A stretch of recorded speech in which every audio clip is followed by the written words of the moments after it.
श्रीदेवी महात्म्य मराठी अध्याय 16वा मूर्ती रहस्य वर्णन। श्री महाकाली महालक्ष्मी महासरस्वतीला माझा नमस्कार असो। हे विश्वजननी प्रणवरूपिणी माते, तुझा जय जयकार असो। दैत्य कुळाचा विनाश करणाऱ्या विश्वाची मूळ प्रकृती असलेल्या हे महामाये, तुझा जय जयकार असो।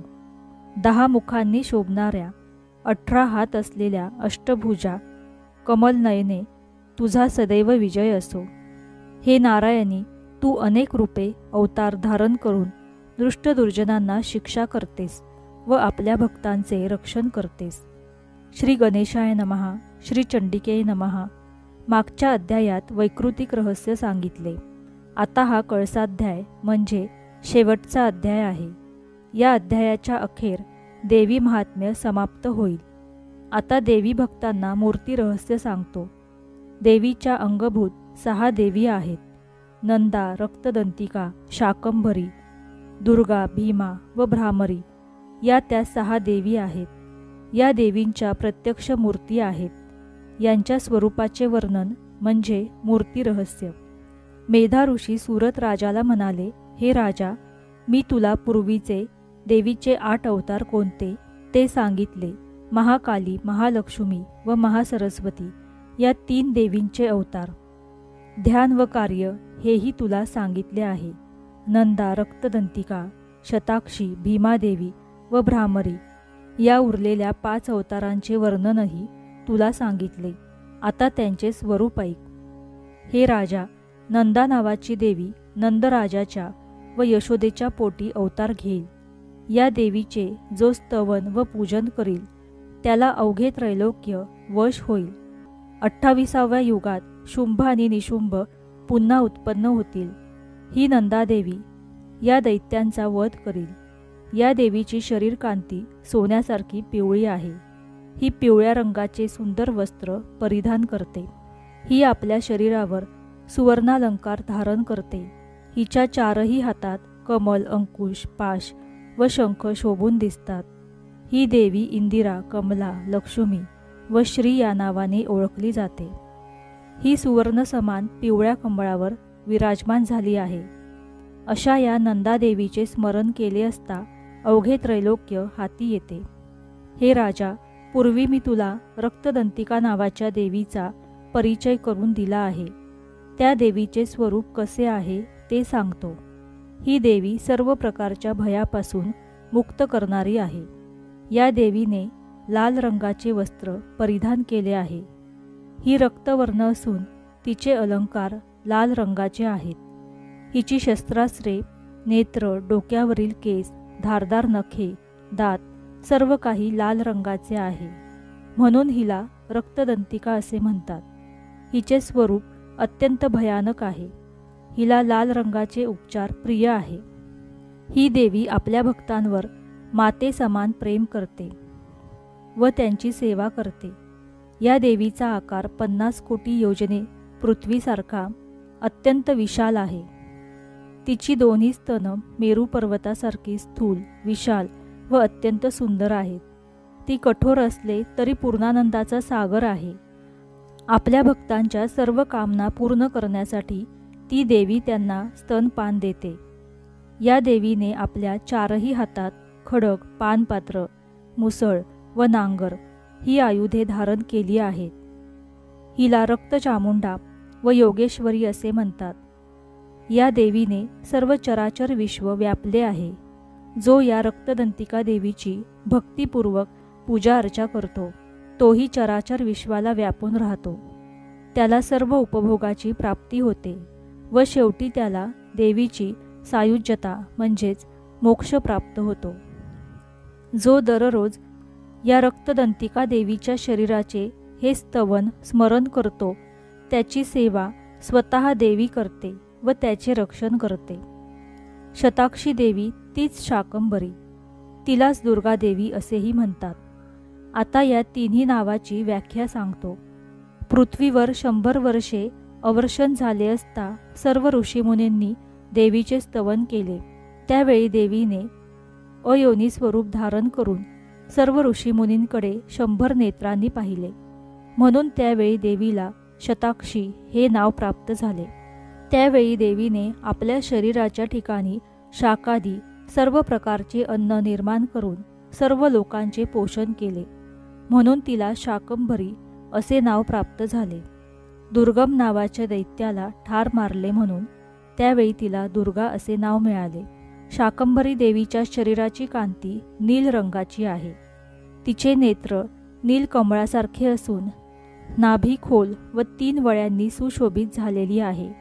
तिचे दोन्ही स्तन दीर्घ, पुष्ट, उंच व कठोर आहेत. ती परमेश्वरी कमलासना असून तिने आपल्या हातात बाणमुष्टी, कमळ, पाने, फुले व शाकादी अन्नपदार्थ व अत्यंत तेजस्वी धनुष्य धारण केले आहे. तिच्या हातातील शाक समूह मनोवांछित सर्व रसांनी पूर्ण, फलमूल आदींनी संपन्न असून तहान, भूक व मृत्यूभय नाहीसे करणारे आहे. या देवीलाच शाकंभरी, शताक्षी व दुर्गा असे म्हणतात. ती देवी शोकरहित, दृष्ट दुर्जनांचे दमन करणारी असून पाप, ताप इत्यादींना शांत करणारी, नष्ट करणारी आहे. तीच उमा, गौरी, सती, चंडी, कालिका व पार्वती आहे. जो मनुष्य शाकंभरी देवीचे स्तवन करतो, ध्यान करतो, तिच्या नावाचा जप करतो, तिची पूजा करतो, तिला नमस्कार करतो, त्याला अन्नपान व अमृत स्वरूप अक्षय फलाची प्राप्ती होते. आता भीमादेवीचे ध्यान सांगतो. जेव्हा उन्मत्त झालेल्या दैत्यांनी गोब्राह्मणांचा छळ सुरू केला, तेव्हा सर्व ऋषींनी अंबिकेचे स्तवन केले. त्यामुळे प्रसन्न झालेल्या अंबिकेने हिमालयावर भीमरूप धारण केले व सर्व दैत्यांचा संहार केला. त्यावेळी सर्व ऋषींनी तिचे भीमादेवी असे नाव ठेवले. या भीमादेवीचा रंग निळा आहे. तिने निळे वस्त्र परिधान केले आहे. तिने नीलरत्नांचे अलंकार धारण केले आहे. भयंकर अशा दातांनी व दाढांनी तिचे मुख अत्यंत भेसूर दिसते. अत्यंत विशाल नेत्र असलेल्या या देवीचे स्तन अत्यंत पुष्ट, दीर्घ आहेत. चतुर्भुजा असलेल्या त्या देवीने आपल्या हातात चंद्रहास नावाचे खडक, डमरू, मुंडके व पान मात्र धारण केले आहे. ती देवी एकविरा, कालरात्री व कामदा या नावाने प्रसिद्ध आहे. हे राजा, आता तुला भ्रामरी देवीचे स्वरूप सांगतो. अत्यंत भयंकर अशा अरुणासुराने सर्व लोकांचा छळ सुरू केला. त्यावेळी सर्व देवांनी देवीचे स्तवन केले.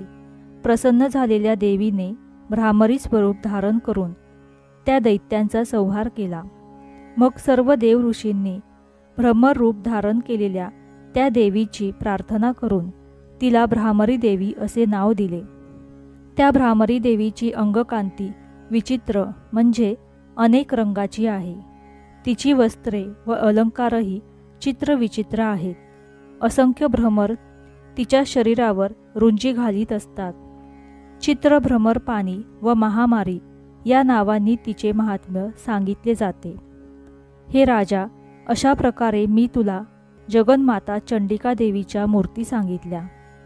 या सर्व देवी कामधेनू समान आहेत.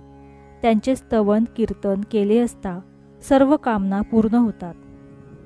हे राजा, तुला देवीचे मुख्य अष्टअवतार सांगितले.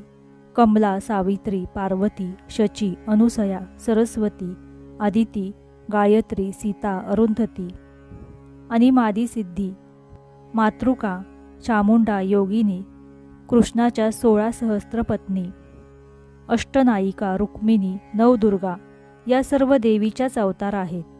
देवीचे असे अनंत अवतार आहेत. ब्रह्मादिकांनाही त्यांचा अंत लागत नाही.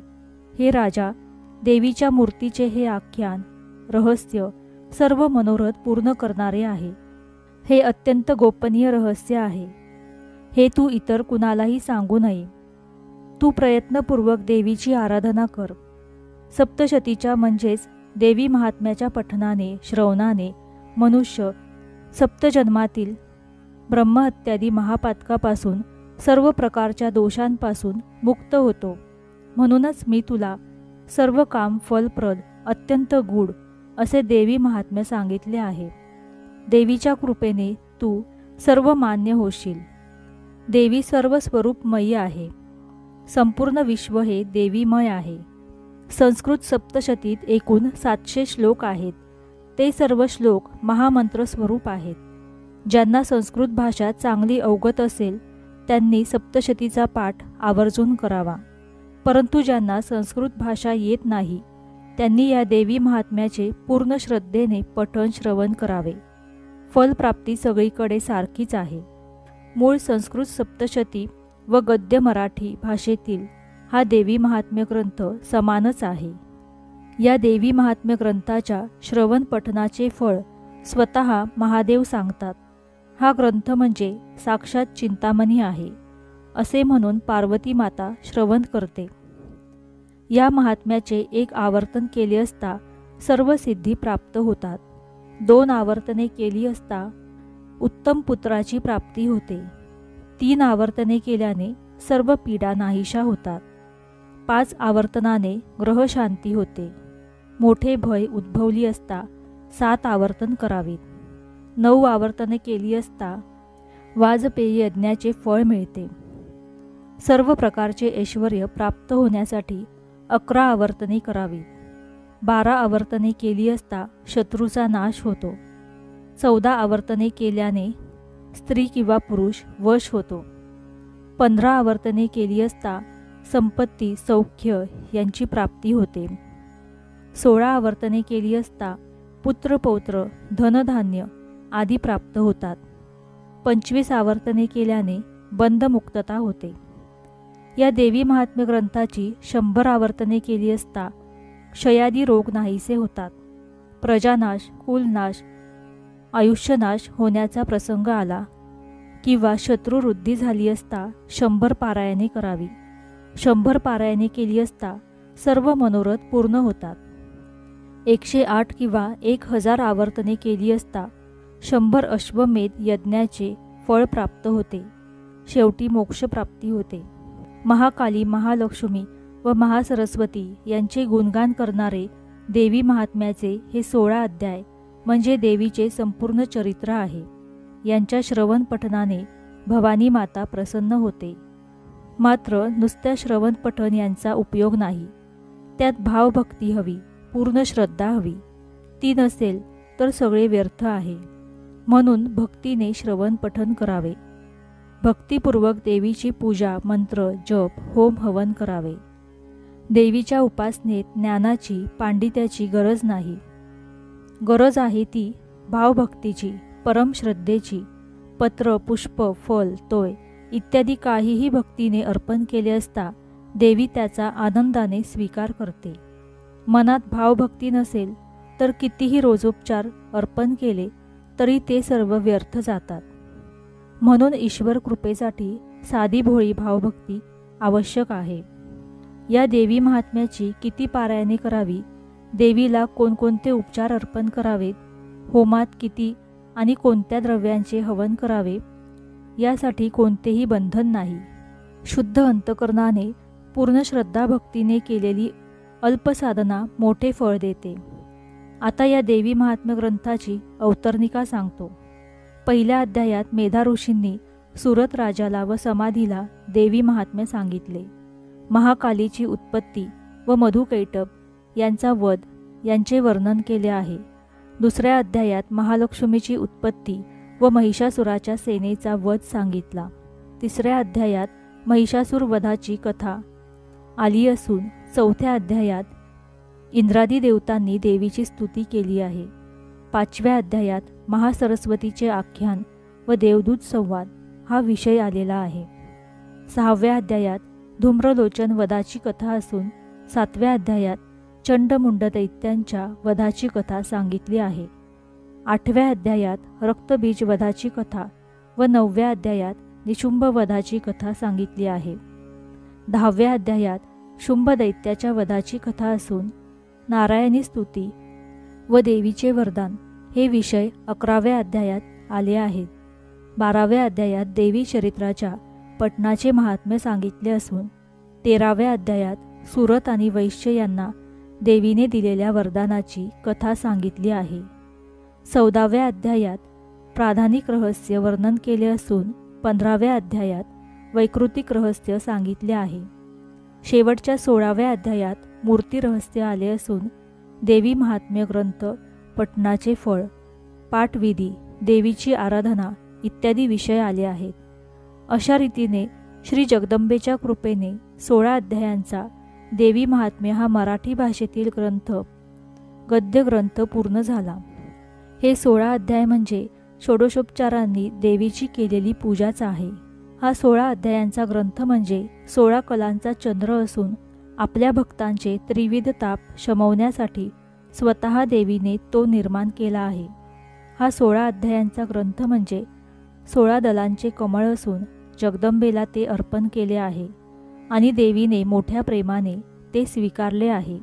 हे 16 अध्याय म्हणजे देवीच्या कंठातील 16 मार्तुका आहेत किंवा अंबिकेने आपल्या कंठात धारण केलेले हे 16 स्वर आहेत. या देवी महात्म्य ग्रंथाचे श्रवण पठण केले असता सर्व प्रकारच्या पीडा नाहीशा होतात, सर्व संकटे लयाला जातात. श्री वेदव्यासांनी पुराणात जसे वर्णन केले आहे तसेच येथे सांगितले आहे. मूळचे गाळलेले नाही व पदरचे सांगितलेले नाही. देवीच्या सज्जन भक्तांनी या ग्रंथाचे परम श्रद्धेने श्रवण पठण करावे. जेथे या ग्रंथाचे पठण चालू असते तेथे स्वतः देवी येते व ग्रंथ श्रवण करते. त्या जगन्मातेला माझे कोटी कोटी नमस्कार. श्री मार्कंडेय पुराणाच्या सावर्णिक मन्वंतरातील श्री देवी महात्म्यातील मूर्ती रहस्य वर्णन नावाचा 16वा अध्याय समाप्त. श्री स्वामी समर्थ. जय जय स्वामी.